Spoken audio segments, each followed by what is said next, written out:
Evening, wherever you may be. Welcome everyone to our final installment of WMFDP, FDP Global's webinar series on class. We're going to give it a minute for you all to come on in and get settled. And before we launch.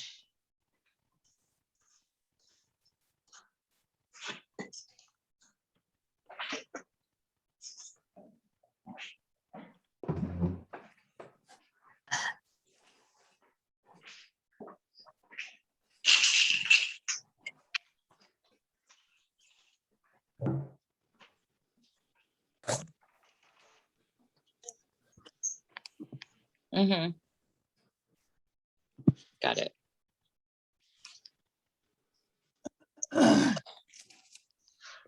There's still a couple people coming in, so we're just going to take a couple minutes here to allow for maximum participants to be with us. Well, while that's happening, should we have folks type in the chat where you're calling in from today? It's a great idea. Thank you, Noah. Indeed. For those of you who are with us, go into your chat function and let us know where you are connecting with us from. Hello, Wales, and Denver and Chicago, BC, Minneapolis, St. Paul. Or type it on your screen. North Carolina, look at that. Denver, Lowell, Ashland, Cambridge.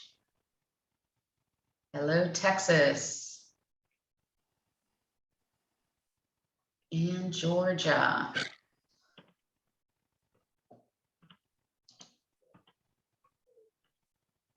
Beautiful. Hello, Milwaukee.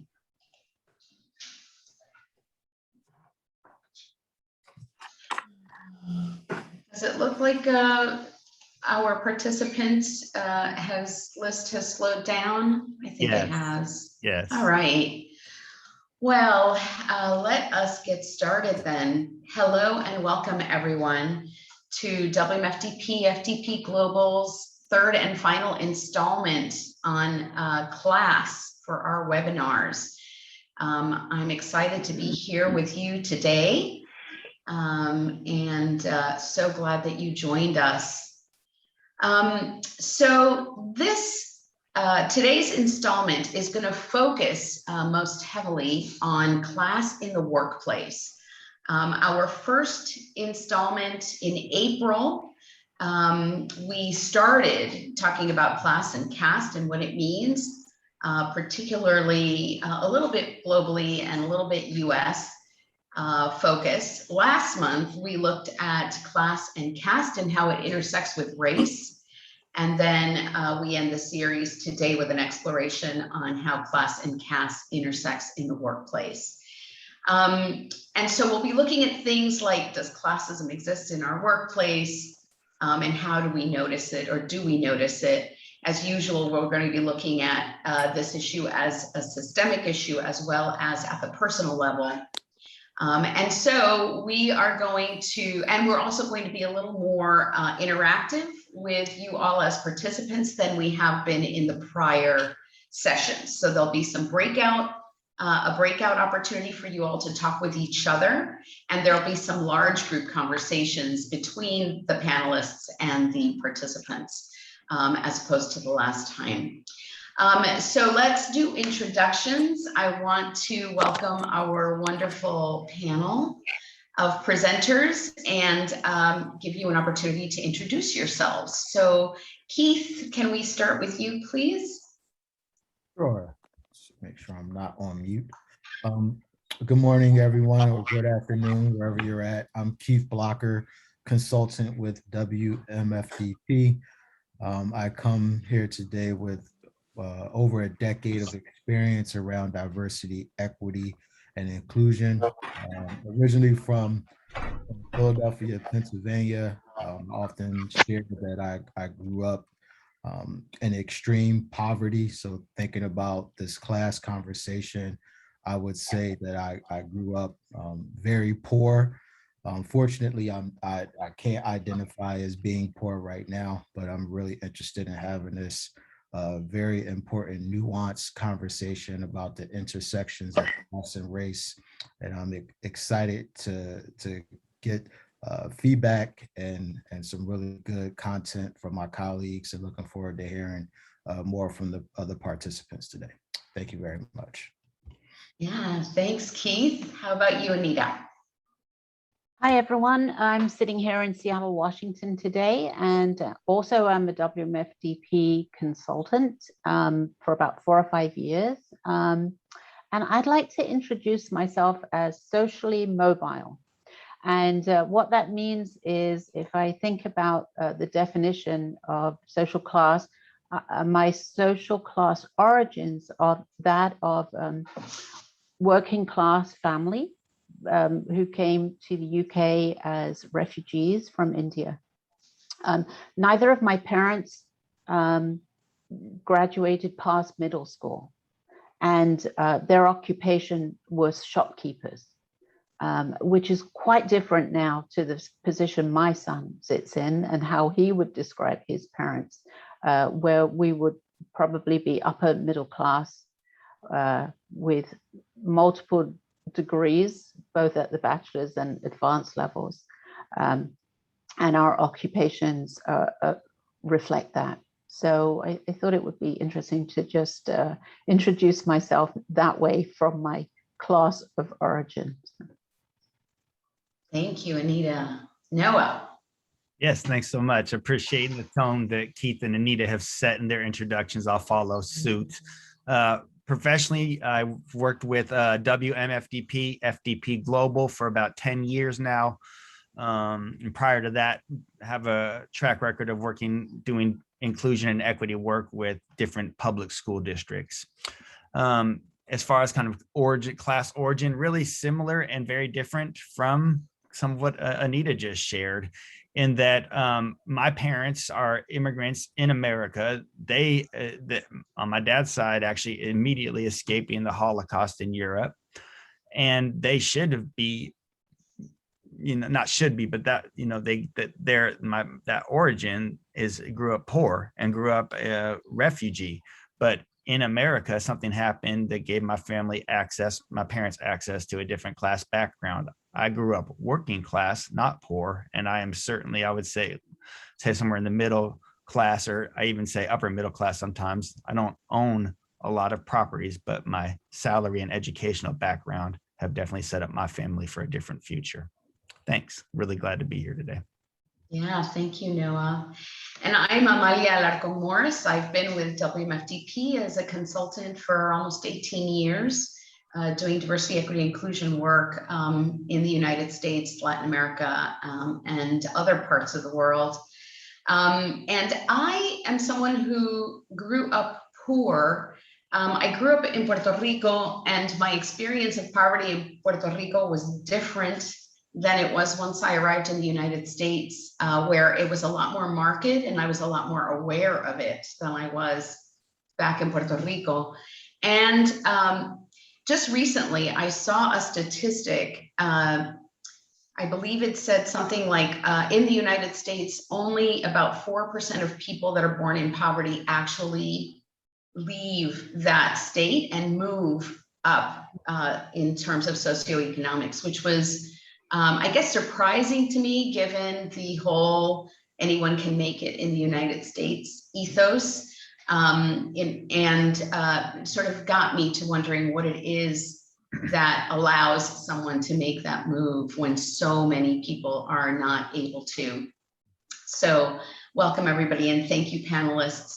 So we're going to start very quickly by giving you some foundational pieces around some definitions regarding caste and class. So Francisco, if you could go to the first slide, and Noah, if you could speak to this a little bit, please. Absolutely. So we've been using these terms caste and class in our webinar series. And while there is overlap, for the purposes of our conversation, we're looking at caste as being dependent on birth, closed group, rigid in marriage, etiquette, so kind of its cultural manifestations, if you will, permanent and stable, so those are actual social castes, no opportunity for social mobility, and inherited. And that can, at times, at least for me as an American, trip me up and sometimes think, well, that might happen in some place like India or somewhere else. We don't have caste here. But what I've come to learn a lot through my own background and my colleagues and doing this work is that we have class, and that can be dependent on social circumstances. It's an open system in a sense. It's not as rigid, and I believe Anita said she was mobile, and in some ways I believe we were mobile too. I think my family's white skin coming from the Holocaust and escaping that tragedy, but coming here created some mobility. No rigidity, so it may not appear to be a system. Less stable. It's open for social mobility and also open for social falling back. And it's never inherited. So that's some things we want to help you spell out for this conversation. Amalia, anything to add to that? No, I would just, given that statistic that I read, I'm thinking how open and flexible and having inherently opportunity or even being inherited class actually is, given that only 4% of people in the United States who are born into a lower class or poor class have the ability to move up. So a lot of times I think things appear a certain way, but in reality and in practice, maybe are not quite as we think they are. Thank you, Noah. Francisco, we could have the next slide, please. And maybe Anita, you can talk to us about this next slide. Yes, happy to. So you will have heard us talk in our introductions about the social class origin. So this chart really sort of depicts what the origin might look like. And that really is referring to the place that you were born into.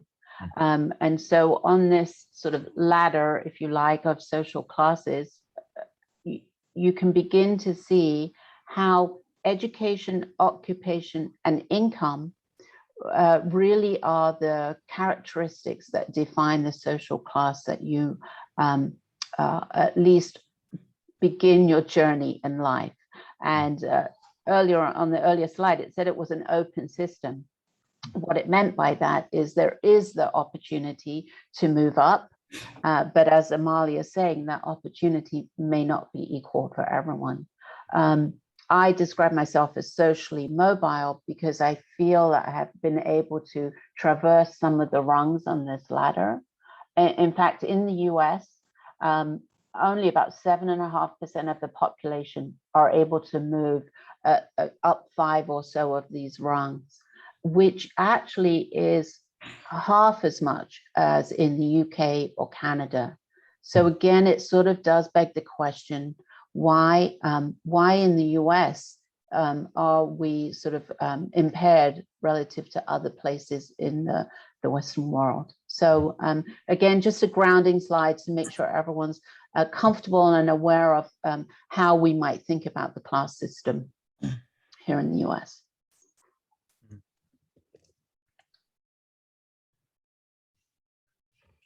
So we can move forward. I think the other thing we wanted to do here was at least describe what we mean by classism and the class microaggressions. So Francisco, if you wouldn't mind moving the slide forward, I think Keith will pick that up.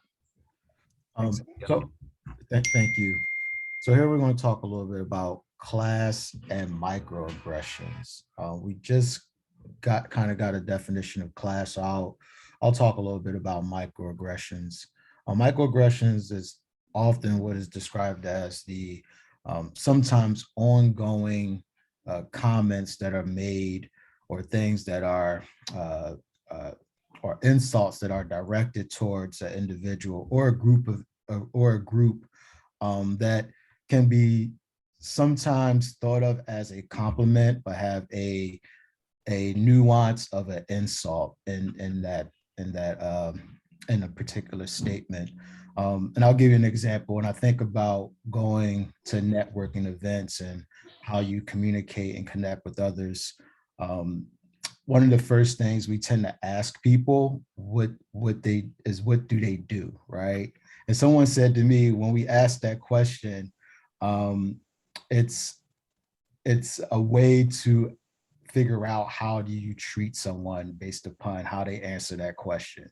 So if someone says, I'm the CEO of a tech firm, our typical instincts is to adjust how we treat that person accordingly, right? And if someone says that they're a janitor, we tend oftentimes start to treat people based upon their profession. And that's very much classes. And that's what we're trying to get at and figure out. How can we address these class issues? How can we identify microaggressions and figure out ways that we could be allies in the workplace? So, so many of these statements describing someone's appearance or behavior as trashy. Another thing we hear is the term ghetto to describe people. These are things that are considered microaggressions, and they can be very painful and hurtful if they're happening over time consistently. Thank you, Keith. Appreciate Gretchen and others already starting to comment in on the on some of the in groups and some of the terms and some of the examples we're using, and also comparing it with your own life and seeing what feelings emerge. So thank you, listeners, for beginning to engage. We're going to go a little deeper now as a panel, and we're going to spend a little bit of time, Anita, Keith, and myself, and we're waiting for Amalia, who's experiencing a few technical difficulties, to join back in the fold. But we're going to spend a little time, the three of us, unpacking what does class or caste mean to you, as well as your own reactions to that microaggression slide that Keith just helped us think through. Anita, do you mind if we swing over with you first? Yeah, I think for me, what this brings up is that that movement from the educational system to the workplace. So for me, I just recall how I was not equipped, based on the circles that I was in, to really move into the workplace with ease. I found myself to be very nervous about the social graces that seemed to be needed to get along. And even just having simple social conversations were hard for me. And as a result, I think I really sort of lived in the space of deference, where I was deferring to people that seemed to know what to do. Even, I ended up getting a job in as part of a graduate program, but there were clearly, amongst the 12 of us, people that knew what to do, knew what to say, were not afraid to speak up, whereas I was very cautious. I would say that sort of was, for me, a real eye-opening experience, and it being so uncomfortable in this new world of work.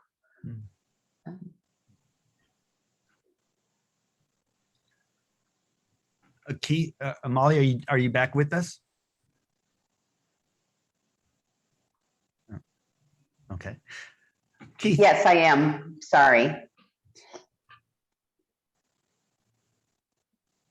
Go ahead, Noah. No, I was holding your gap for you to join us back in.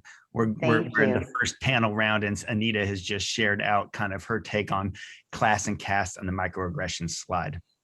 Beautiful. Thank you so much. Keith, I heard Noah refer to you, so why don't we move to you then? Yeah, I could talk more about class and think more about my own life experience and being able to transition. I think that 4% statistic is really interesting. It makes me think a little more deeper about what transpired in my life that created opportunities for me to be more mobile. When I think about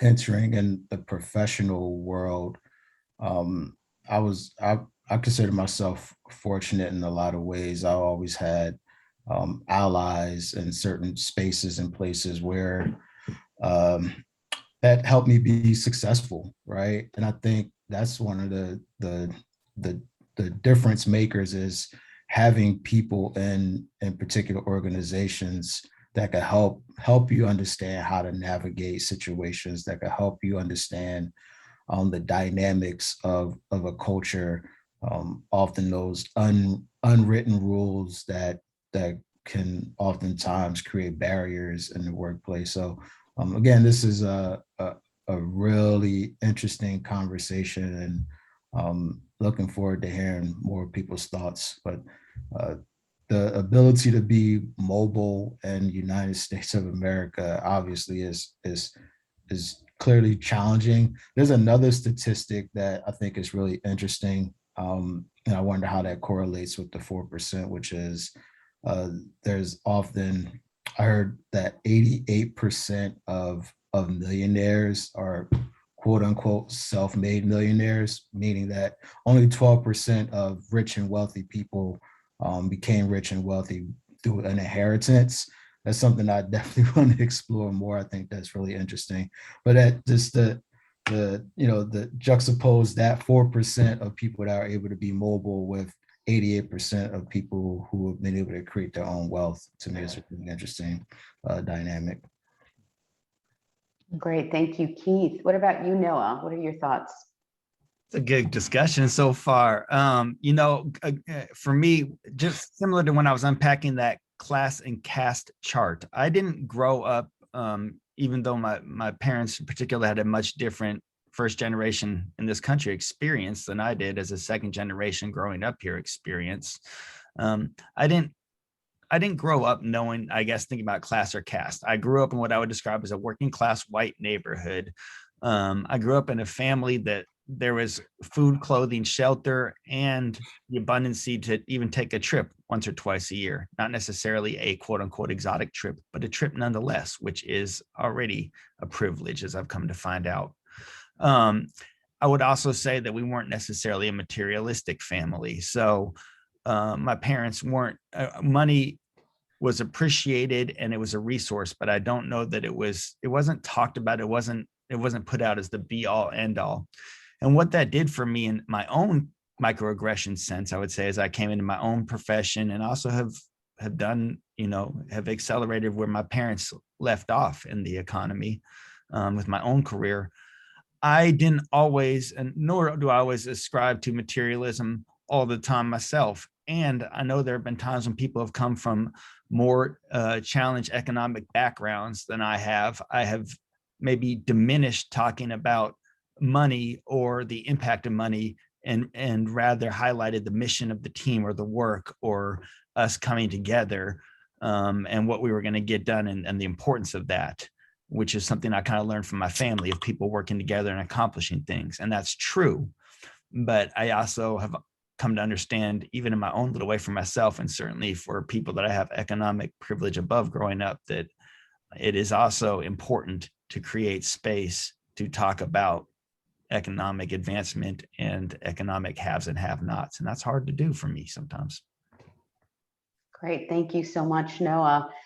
The only thing I will add in just looking at the microaggressions slide, which it correlates to a conversation I was just having at home with family recently, like a couple of days ago, is this idea of denying friendships, acquaintances, or dating because someone is out of your league or because you want to. We were really talking about aspiring to someone at your level, or you can't go out with someone because they're not at your level, and wondering how you define that, how we as families giving advice to our children define what does that mean to your level.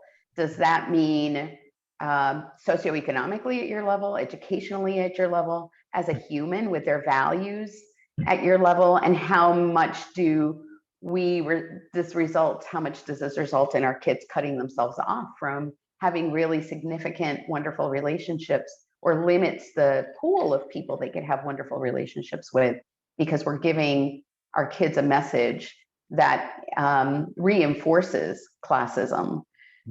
So yeah, I just thought that was interesting.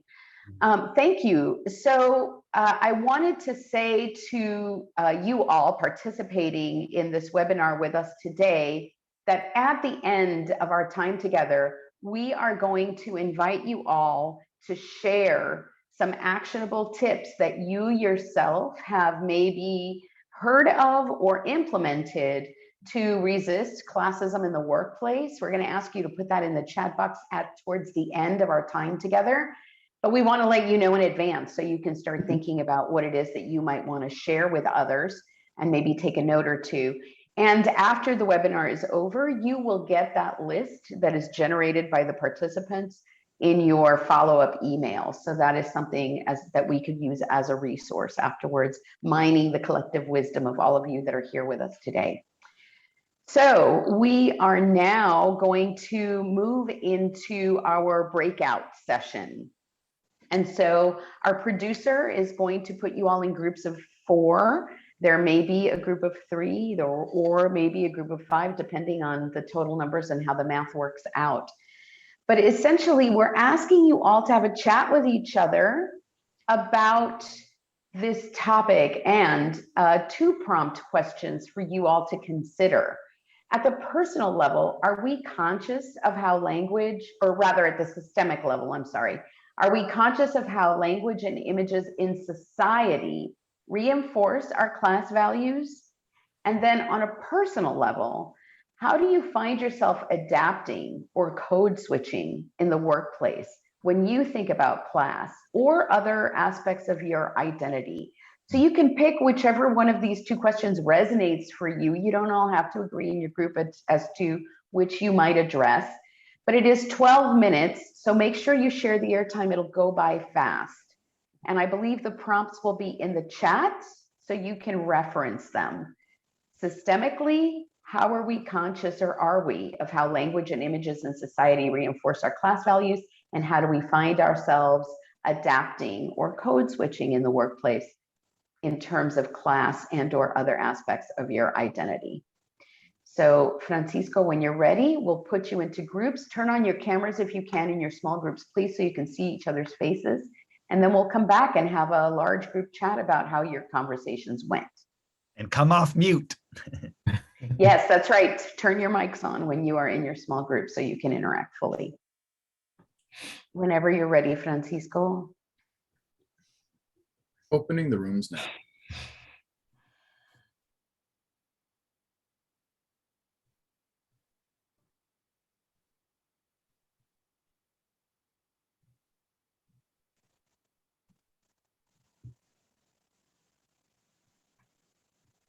Should we send a message to them saying that, remind?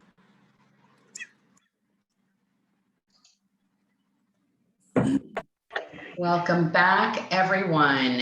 And for you stalwart souls who stuck with us through this breakout room, thank you so much. And we are back and would love to invite any of you who would like to share with us what your conversations were like in your small group.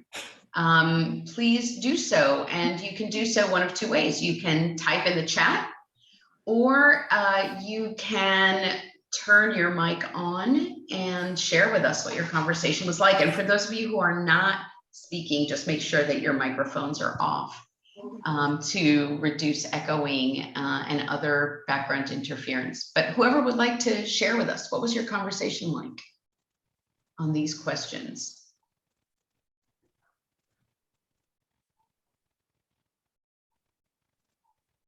Did I mention out loud? I meant out loud. Hi, my name Yes, is Donna please. Gilligan, and and I had a great conversation with Colleen, and I have to say I've attended several of these workshops, and I've attended a lot of learning events around this topic of inclusion and diversity.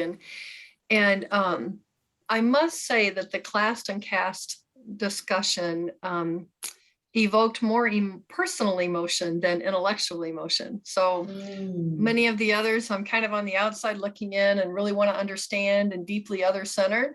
This is like right in your face and in your gut. And so first, just that. So the emotional response that it evoked is very thought-provoking for me right now.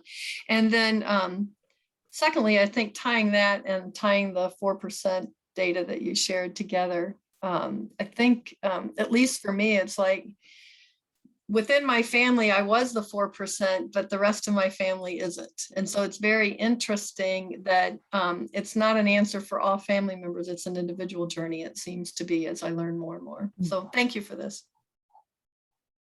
Thank you, Donna. And thank you for having the courage to get us started in this large group. I appreciate it. Who else? Who else can share with us any part of your conversation that you just had in your small group? I can share. My camera's off because I'm out of the office, but John Irvine is my name, from Southern California. And I work almost exclusively with mission-driven nonprofits. So my main aim, as I use language in the workplace, is to signal my support. I'm an old white guy, so I need to do everything I can to be inclusive in the way I communicate with people and help them know I know better than them. They often know better than me. So it's down to being a good listener. And I learned listening to Stacy and Jill. I hope they're going to share what they talked about, because it was very interesting. Thank you. Great. Thank you so much, John, for your comment and for the invitation as well. And words matter. They really do. I want to make sure that our panel members also know that if any of our participants mention something that sparked something for you, please feel free to jump on in. There was someone else who was going to speak when John did. Whoever you are, please, the floor is open. I think it may have been me. I'm Matthew. I'm the person from Wales on the call. I didn't think I saw another one. But I had a fantastic conversation with my partner who lives in Vancouver.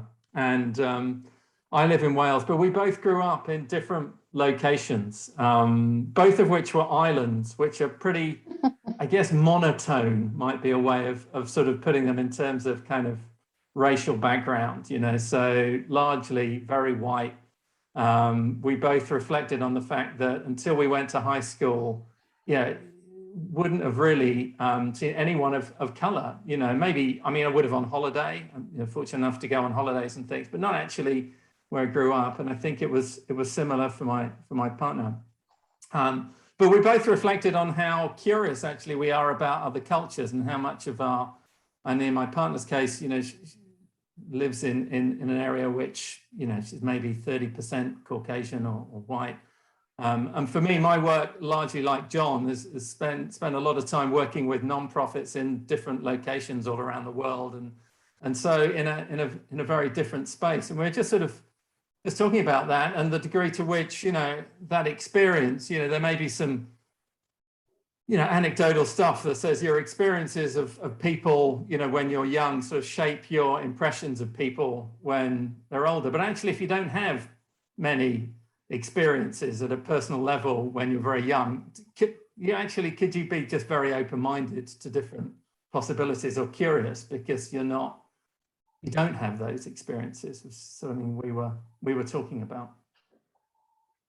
Thank you so much, Matthew. Yeah, and I wonder to what degree that influences that 4% statistic. If you think about curiosity about the world being maybe a precursor to finding a way out, education, or whatever that impetus is that allows us to leave whatever the classes that we were born into. Great, thank you. Anyone else? Any final thoughts that you'd like to share? Yeah, my name is Gretchen and I'm in Chicago. And I think as we talk about class, and I think about particularly class in organizations, class in organizations starts with the entry-level employee at the bottom of the pyramid, and at the top of the pyramid is the CEO, right? And just looking at that little microcosm inside of an organization, what is it that enables a person who joins an organization to move up in that organization in a way which is a way of thinking about shifting their class, shifting up in class once they've gotten in? Or, depending upon the organization, sometimes people are able to get into an organization without having a high school degree or whatever. It depends upon, position and organization and all that kind of stuff. So where I'm going is just pointing to that one of the things that makes a difference is what sort of, in terms of mobility within that organization, has to do with what sort of opportunities are there for people to network with folks who are not in their class, so to speak. How do people get access to mentoring and sponsorship and education and career development? So, and, some people enter organizations and they know how to network, so to speak. And my observation is that often can be that the extroverts know more how to navigate the social universe of things than the introverts do. And some people with high level education, I've seen, high level PhDs, Black and Brown PhDs with degrees from MIT and Stanford, like super brain people who knew nothing about the importance of networking to move themselves up in the organization. They thought that how they moved up was by doing good work. So there is something about understanding how the social network of things has impact on momentum in an organization, what you have access to, how you get promoted, if that's what you're wanting to do. And I think that some of us join organizations clueless about the importance of that. We think we move ahead based on doing good work. Sign me up for that category. There are others who somehow know that you need to get sponsors and mentors, and that's how you move up in an organization. I don't know how those folks found that out because I wasn't one of them. But when thinking about mobility, what has helped Black and Brown students who get into college stay in college is networks, associations, connections, support that help them to navigate being in a different culture than the one that they may have grown up in. If they grew up in an environment where they were around Black and Brown people all the time, they don't know about that whole white universe, the universe of academia, the universe of all of that stuff. So there is something about the importance of genuine, real, authentic social support, honesty about what helps people, connecting with people to find out what really are your goals, and then connecting people to the resources that will help them move toward those goals. Yeah. So I think that's a whole big piece in this universe of class that is important and essential to address. And in diversity and inclusion work, which I've been part of for 25 years, I think we have really underestimated the importance of access to resources through networking. We have thought that training was enough, that developing allies was enough. It's not. It's more than that. And to your point, Gretchen, I appreciate the analogy, right? The work microcosm that mimics the greater world in terms of class, and how important it is to get people out of isolation and connected with others that can actually help them understand and navigate and define the pathways that are largely invisible to people who have not had exposure to it because they were in a different class system. So thank you so much for that. Well, that's not necessarily just about class. It's about access to understanding that. And there are people who are, quote, lower class who have a very good understanding of the importance of relationships and networks. It's applying that in a different context or something like that. And And it's not just Black and brown people, it's really anybody. It's just that when people are newcomers in an environment, when they're a minority, non-dominant group, oftentimes they get left out of information about how to move forward. Yeah, absolutely. And that can happen to anybody. And Hi, it's this is hard. Tanya. Yes, hello. Hi, this is Tanya. May I share a comment, please? Yes, please. Yeah, so what I believe, I really love what Gretchen said, but I think it starts at younger ages because of the ridiculous system we have with the educational system, the schools, the taxes. I really have found it quite unfair. Systemic racism. Our children are hurt by this. And so programs like Big Brother, Big Sister are so critical, because if our children in America are growing up without exposure to different neighborhoods and different connections and different professions and different career pathways, and they're not given that opportunity to dream big, of getting out of where they are stuck, or most of their family members are stuck, then they'll always be trapped, in that 96% of ongoing lack of generational wealth. And so I really think that more effort needs to be put in our children and youth of America. So those networking, those opportunities, those sponsorship starts at a younger age. And I think once they enter the workplace, it's already a bit late, because they have missed out on those type of really critical resource matching and support systems. That's just my 2 bits, sorry. Yes, no, thank you so much, Tanya. Absolutely agreed. So we're going to pivot and pose another question to our panel members around the idea of code switching. And the prompt questions for you all to consider, there's a couple of them. One is code switching. How do we address assimilation expectations at work?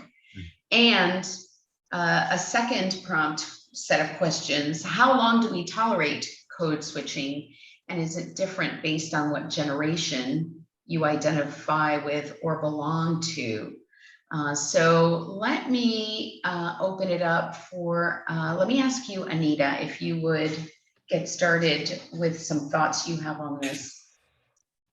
Yeah, thanks, Amalia. And what great comments we got from our audience.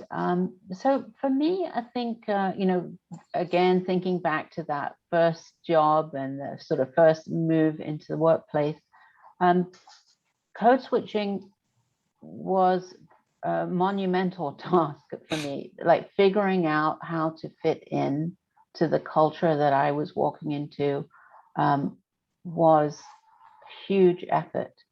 And it had revolved around not having maybe the social capital, I think that Gretchen was alluding to, not having cultural capital or academic capital. My parents never went to college. I had no idea what I was walking into. They never had a white collar job. I had no idea what I was walking into. So I think what I realize now in hindsight is what huge benefits I got from that, as challenging as it was, the ability I feel I have now to adapt to any situation without fear. It's like a great skill. So as hard as it was, there is an upside to it now, which I believe employers do not always see when they ignore the class dimension. So the idea that, people of lower social class origin are more adaptable. Also, research has shown that they're less self-centered, more creative, more empathetic, good bridge builders. So there's a whole slew of assets that people of lower social class origin bring to the table that I think employers are missing. And then just one final point, I believe I went through this code switching experience, and I didn't have a choice. I think someone in my shoes today would maybe not tolerate all that hard work and would be speaking up a lot more about it. So I'm curious what others have to say about that. Yeah, thank you. Who else? I don't want to necessarily call on the next one. Keith or Noah, thoughts that you're having? Yeah, I could jump in. I mean, the code switching conversation is always an interesting one for me. I think we all do it to some extent, depending on, you know, when we're navigating different cultures, whether it be, you know, your house versus grandmom's house versus, you know, the new professor. Like it's always an element of adjusting and adapting to different cultures. I think where it becomes problematic is when we have institutions that are not conducive to different cultures and not open to allowing other people to express themselves in different ways. So what I mean by that is if me expressing myself and bringing my culture to work is somehow a problem, I think that's where it becomes an issue. When we talk about fitting in versus belonging, when I think about belonging, belonging is the job and the work of the institution to create space where people come into and feel like they belong. I'm tired of trying to fit in. Fitting in is a lot of work. Is a lot of mental maneuvering to adjust to different workspaces, and fitting in is the work of the individual, right? And that's why we want to continue to have these conversations about what can organizations do to adjust, to create a culture of belonging. And I'll stop after this last point, and I always love to talk about it. When we think about America being a melting pot versus Canada being a mosaic, and when we think about a mosaic, have you ever seen something in a mosaic that doesn't fit in? Right? Like a mosaic is a tapestry, and everything somehow just seems to belong, right? Because the dynamic, the whole framework of the mosaic is to create belonging, where the melting pot is something where individuals and groups have to fit in. Right, and in a melting pot, you have to lose your integrity, right? You know, right? And that's so hard. Noah, did you have something you wanted to add? I'll just add a tiny commentary here. I love actually what Keith set up, Amalia, for you bringing in some of that co-equal research as well on belonging. But my little thought is tied to that, and also almost from an insider perspective, it also comes along from something Gretchen said earlier. And what's coming up for me is that on so many ways, I feel like I can be an insider in American society and often in global society as white, male, heterosexual, middle class now, on down that list. Growing up, like two of the ways I potentially stood out a little bit was definitely the Jewish background, second generation, and working class. And something I noticed about culture and fitting in, even as a insider, and I just listed the ways I'm a multiple insider, when it came to a point in my life when I wanted to make money, and I'll be honest, make more than I made for 20 years in nonprofit world or in the educational world, even with my master's degree, I wanted to make more than that wage from my family. At times, and actually earlier in my career too, just out of college, I could go along with the insider culture, whatever that is, on some of those other degrees that I'm an insider on, and not necessarily address some of the ways that I was an outsider that might go contrary to that culture, because that would make me stand out. And I actually think that's a way that a lot of other white men and white people sometimes, I know we're not focusing on race, but I think that's a way that insiders sometimes that came from low income or working class backgrounds can actually collude at times with the culture that may not bring the best out of people, because it's almost as if there's something to be an insider. You got to go along. And if you start rocking that boat with some of your stuff, you're not going to fit in that container that we just talked about as an individual. Back to you, Amalia. Yeah, thank you so much, Noah. So let's bring in we have a lot of really great comments in the chat, really resonating, particularly Keith, with your conversation about fitting in versus belonging. And so let's pull up the slide for the co-qual research that you referenced, Noah, and that actually ties into Keith's comment. So Francisco, if you can share that slide with us.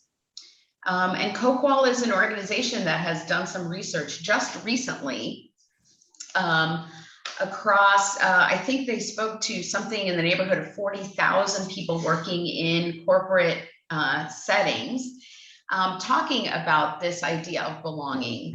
And so the way that they defined the elements of belonging is on the slide. So it's when you are seen, and this is in the workplace in particular, when you are seen, recognized, rewarded, and respected by your colleagues, connected, when you are connected at work, and have positive, authentic social interactions with peers, managers, and senior leaders, feeling supported when you are supported at work, and all of those surrounding you give you what you need to get your work done, and also manage to live a full life, and proud when you're proud of your work, proud of belonging to your organization, and feel alignment with its purpose, its vision, and its values.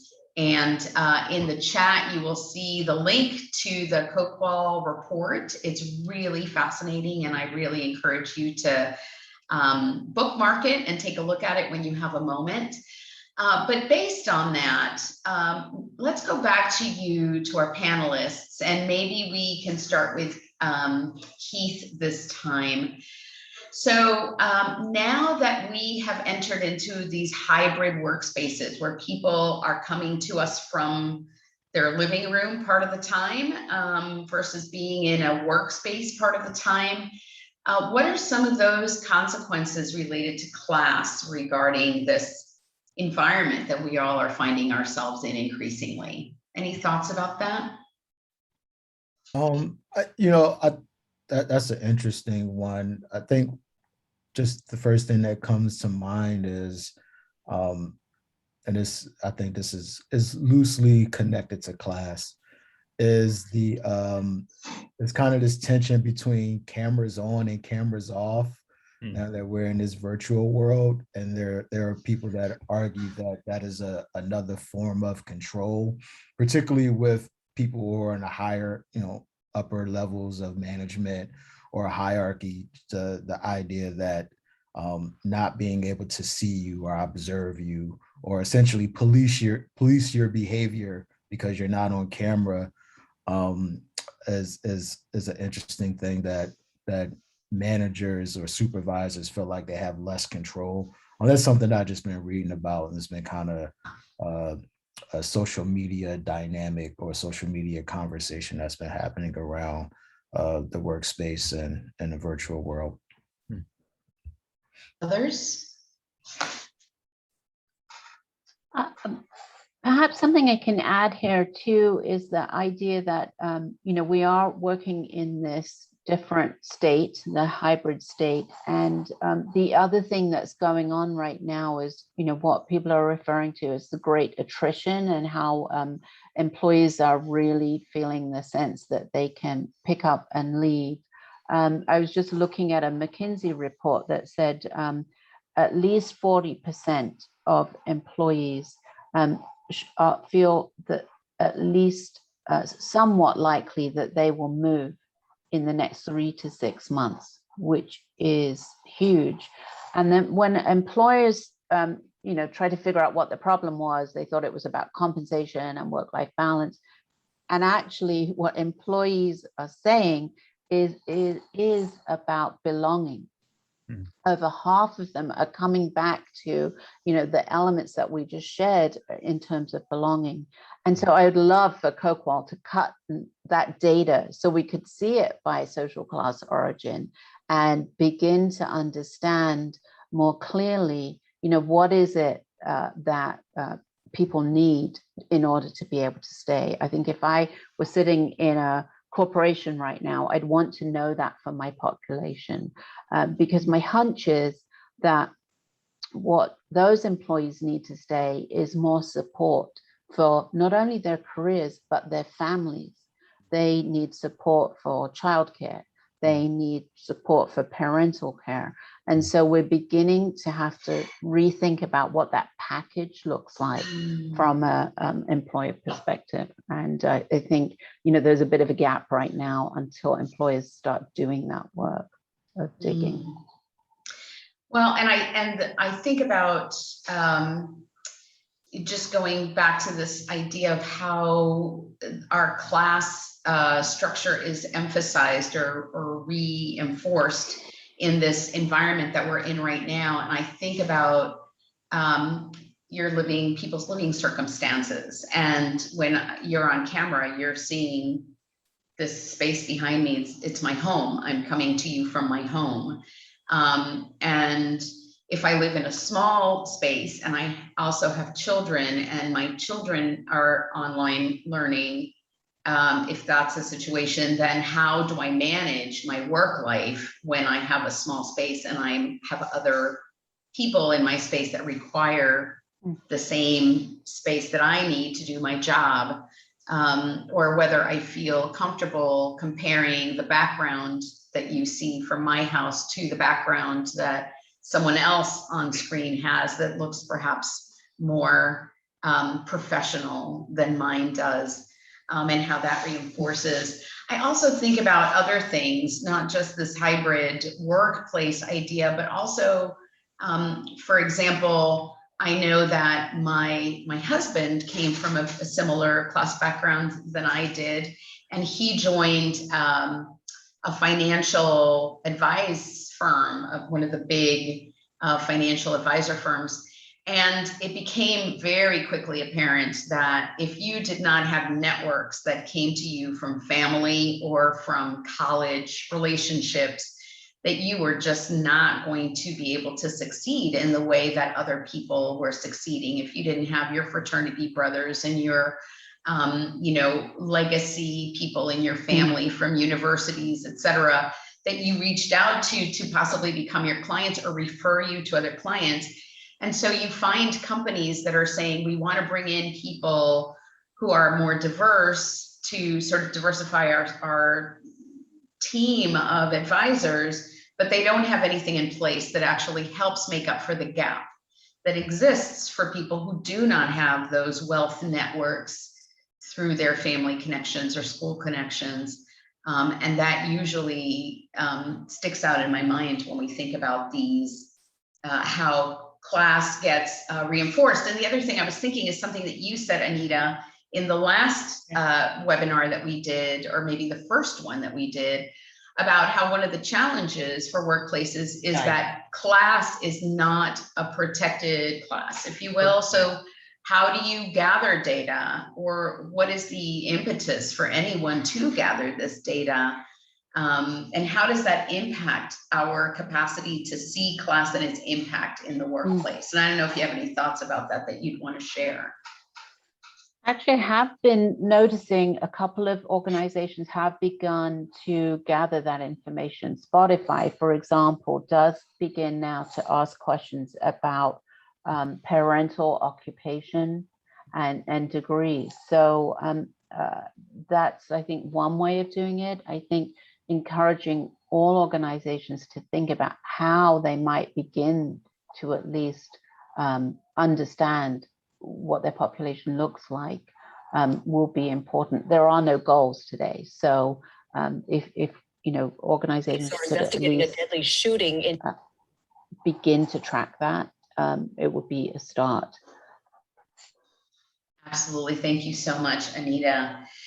So that is a great segue, actually, to ask you all panelists and you all participants to think about tips that you might share about how to begin to break down the ways in which classism impacts us in the workplace. And these could be things that you've read or heard about. It could be things that you yourself have tried or implemented, or it could be things that you've become aware of that, that you maybe hadn't been aware of before that might be good to look at more closely. And so we're going to open up this opportunity for our participants to put in the chat suggestions that you might have for tips that we might give each other on how to do that. And also panelists, as people hopefully are typing some suggestions into the chat, maybe you can also give some thoughts or suggestions that you have about how that might, some things that we might implement or can implement in the workplace. Yeah, I'll throw another one in, Amalia, while people are putting into chat, but realize that very few organizations have ERGs focused on social class origin. Uber actually is among the first. So again, it's something to go back to your organizations and check to see what they're doing in that field. Oh, that's great. I had no idea. Thank you. So Uber implemented an ERG for people based on socioeconomic class background. Excellent. For me, in my history and experience, one of the things that we did was when I was in the larger workplace and not doing consulting work, was look at minimum qualification requirements for positions and really get clear on where college education was required, and where college education could be replaced by experience.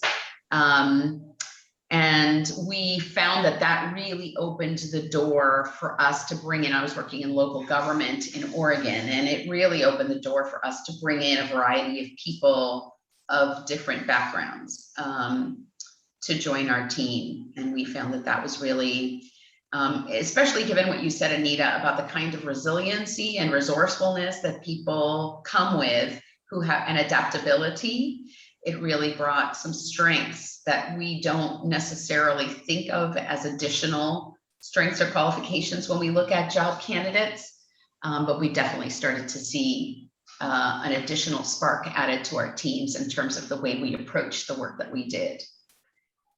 I see that someone posted companies should give each other remote or hybrid employee green screen. So a way to put a background on your, and not everybody does. And I know that applications like Zoom have generic backgrounds, but more and more companies need to be thinking about giving some consistent background for their employees to use when they're doing Zoom calling. Thank you. And then Tanya says, to move the needle on systemic and structural racism, we must begin collecting data on generational, class, and caste factors. We need intentional strategies at the workplace to bring disadvantaged people up. Thank you so much, Tanya. Please make sure there's a prompt from our producer, Francisco, to make sure to share any tips that you have for resisting classism in the workplace in the chat box. And that will be made available to everybody post-session in the follow-up email. Other thoughts, either Keith or Noah, about things that we might in the workplace be wanting to think about? I think normalizing conversations in the workplace. I mean, I think we mentioned in one of our previous webinars that, you know, and I'm not trying to go down this conversation or rabbit hole right now, but it feels like you don't, for the first time ever, at least in some pockets, you're not going to be called anti-American in the mainstream for also looking at the fairness or the equality of capitalism at times. There seems like there's a little more wiggle room to look at that kind of thing. And so what I mean by that is, in any of our companies headquartered in America, what does it mean to have a livable wage? I mean, can we talk about those kind of things instead of hushing them? people know this stuff anyway. People know the people at the top make more, people at the bottom make less. I don't, there's no pretty way to say that. And that dynamic is in every workplace. So if you don't have to be responsible for solving all that, and not knowing that's there is going to come at a cost, I think, to your company, not necessarily to the American culture overall, because at some point people are going to go where they're valued. And it goes back to what Anita said before around people considering where they want to work at right now. So that's just one of the things that's coming up for me. Another quick takeaway is that it can be easier based on what Keith said. Sometimes when you're interviewing, to interview in person, interviewing over technology can highlight some of the disparities or some of the challenges that one may be going through class-wise. And we're in a time of COVID where that is not necessarily doable. So another practice may be, as you're doing interviews, to make sure you use chosen questions and go in the same order as panelists. The more free-based you do an interview, it can actually be a little off-putting, and you're going to tend to go towards your biases as an interview panel rather than what the person brought forward. So I wouldn't say that's a silver bullet, but that's just a tip in the meantime. Thank you so much, Noah. And we see from Gretchen, rethink colleges where recruiting is done. Some companies have a list of elite colleges on their hiring lists, hiring from associate colleges and colleges who accept associate degrees and organize to be friendly to returning to school adult learners. Thank you for that, Gretchen. Tanya talks about anti-bias education and strategies for mitigation of implicit and explicit biases should be taught as part of orientation and annual training. And in fact, I remember at a workplace, there was an anti-bias training that everyone who was on hiring panels had to take right before they did a hire. So it was reinforced every time there was a hire happening. From Tara Lynn, she says, paying the same wage to everyone who is doing the same job should be the norm. Your skin color, sexual orientation, gender identity, etc., should have no bearing on your wage. And John says, as a comment to you, Noah, tragically, I don't think American companies accept much questioning of capitalism. I hope I'm completely wrong. Any thoughts, Keith, as we're getting closer towards the end of our time around this topic? What kinds of things can we all do? So this one thing's come to mind, thinking about the conversation we're having about recruitment and employees. I know, particularly in the nonprofit sector, probably in other sectors, utilize a lot of AmeriCorps workers. And if you know AmeriCorps generally, you go through 4 years of college, and then you accept minimum wage to work 40 hours a week for a nonprofit as an AmeriCorps person, right? That is very much classes in a lot of ways to accept the minimum, to be able to accept a minimum wage job after 4 years of college. And then a lot of companies do take advantage of that by having, somewhat skilled workforce. People don't know you could do AmeriCorps as a high school graduate, but oftentimes employers won't hire them. So I think that's something that could be adjusted and create more opportunities for people who don't have the resources to pay for college tuition. By going to AmeriCorps, they could get actual grants and funding and some work experience and then go to college. So that's something that I noticed in the nonprofit sector that I think could be adjusted and create more opportunities for lower income people. It also makes me think, Keith, of those corporate environments where people get internships that are not paid. And there are some people who have the luxury of being able to do that, thereby making connections and building networks that lead to fruitful employment. But there are many people who can't do that, who need to support themselves and or contribute to the support of their families and would therefore miss out on those kinds of opportunities. I see from LaShonda, hiring felons is also another area of bias. Depending on position, I understand limitations. With the current labor shortage, I think this is an important area for discussion. And Brenda says, avoid panel interviews that have candidates sitting before a group as if they are on trial. This practice automatically sets up a hostile environment of trying to fit in. Nothing like adding a degree of nerve-wracking interaction to an already challenging experience, right? And Gretchen says, agree, really important to reducing recidivism, earning a living wage, and some sense of career direction is really important to everyone. And that's for LaShonda's comment. Amalia, I'd love to just jump in on Yes, LaShonda's please. point. The point about felons, there are organizations that are really working hard to help corporations figure out how to tap into that market. One of them is called What's Next Washington, and there are many, I'm sure, that you can tap into for your local area market. So I highly encourage that one.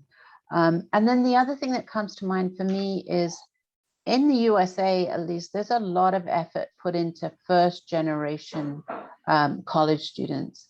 And I would love to see that kind of effort put into the workplace for, first generation white collar workers, if you like, or, into corporations. I read recently, only 32% of the people from lower social class origins are likely to be managers. So what if, we could put that same kind of support and energy around helping to boost those people, get them, to move up out of that, increase that 4% number that you were talking about. Great, thank you so much, Anita. So we're coming to the end of our time together. I see from John, he says Catalyst in Southern California helps place re-entry applicants is another comment. And Lewis says another in Oakland is called BOSS, and they do a great job in helping felons connect with employers. So thank you so much, panelists, for Amalia, yes. Sorry. And just to bring in a round perspective on that too, just think about the unseen advantages. Anytime we've ever gotten in trouble as a kid or as an adult, and whether it was our parents or social networks or our language or appearance that de-escalated a situation and got us more into less into trouble, less into punitive situations, and more into forgiveness, that was probably our class privilege playing out as well. So just when we think about felons and criminals too, like, again, just the idea that this impacts different areas of society. Sorry, right back to you. No, thank you so much for that, Noah. And I noticed that Tanya recommended a YouTube video called What is Privilege? And it's saying it's a powerful way to demonstrate classism and caste. And then, so I just want to remind everyone about the opportunity to follow us on social media. Sign up for our newsletter so you know of future opportunities to participate in these kinds of webinars and other types of events. November 18th will be our next webinar on belonging with the Forum on Workplace Inclusion, and details of that will be coming soon to our website. I want to say thank you to the team at WMFDP, led by our producer, Francisco, that has helped us to get through any and all technology. And thank you for that slide up on how to sign up and stay connected to future things coming out of WMFDP. And I want to, again, thank Francisco and the team for getting us through today as seamlessly as we did, especially since I dropped off down here in Central America where I live, and we tend to technologically drop off periodically. I want to thank Anita, Keith, and Noah for being in this webinar throughout our 3 sessions and coming to some point of completion on a topic that we could go on about for a very long time. Thank you all so much for your wisdom, your experience, and your contribution to this conversation. Thank you to the panel or to the participants who joined us. Those of you who've joined us through all three, as well as those of you who just came in today and participating with us and sharing your own wisdom and your own thoughts about this. It definitely helps us to expand the conversation. And then finally, I want to leave you with a quote. Francisco, I think, do you have this quote? Maybe in the chat. Oh, there it is. Let's see. To undo today's extreme class inequality is impossible without dismantling institutionalized racism and vice versa. It is completely inextricably linked, as we've seen through the time that we have spent together talking about this. And I'd also like to add, as we go about our daily lives, caste is the wordless usher in a darkened theater, flashlight cast down in the aisles, guiding us to our assigned seats for a performance. It's a haunting quote to me. And so we'll leave you with that. I again thank you all for participating, and please stay safe until we meet again. Thank you, everyone. Thanks, everyone. Thank you, Amalia. Thank you. And thank you, Annie and GVD, our real Absolutely holding down this fort and directing this. Yeah.